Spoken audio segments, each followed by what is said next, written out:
মিম্মি আর আমার শাশুড়ি, আমার খালা। 1975 সাল পরবর্তী সময়ে দীর্ঘদিন পর আবারও প্রকাশ্যে দেখা গেল বাংলাদেশের অন্যতম রহস্যময় পুরুষ মেজর ডালিমকে।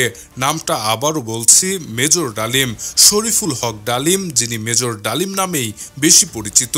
ইনি বাংলাদেশের অন্যতম একজন রহস্য পুরুষ, যাকে দীর্ঘদিন চেষ্টা করেও শেখ হাসিনা খুঁজে বের করতে পারেনি। সেই মেজর ডালিম ইতিহাস গড়ে আবারও সামনে এসেছেন।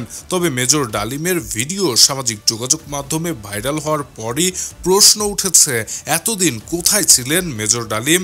এই প্রশ্নের উত্তরে তেমন কোনো বিশেষ তথ্য পাওয়া যায়নি। তবে মেজর ডালিমের কাজিন মুফাসিল ইসলাম একটি ভিডিও বার্তায় জানিয়েছেন, মেজর ডালিম পাকিস্তানে আত্মগোপনে ছিলেন। অনেকেই আবার বলেছেন তিনি যুক্তরাষ্ট্রে ছিলেন। তবে মেজর ডালিম এতদিন কোথায় ছিলেন সে ব্যাপারে তিনি স্পষ্ট করে কিছুই বলেননি। এই রহস্য পুরুষের অবস্থান এখনো রহস্যই থেকে গেল। তিনি আর কখনো বাংলাদেশে ফিরবেন কিনা এই প্রশ্নেরও কোনো যথাযথ উত্তর এখনো পাওয়া যায়নি। দর্শক, এমন আলোচিত ভাইরাল খবরের ভিডিওগুলো সবার আগে পেতে এখনই সাবস্ক্রাইব করে রাখুন ইবিডি নিউজে। সেই সঙ্গে আমাদের ফেসবুক পেজটিতে ফলো করে দিতে ভুলবেন না। কথা হবে পরবর্তী ভিডিওতে, সে পর্যন্ত ভালো থাকবেন। ধন্যবাদ।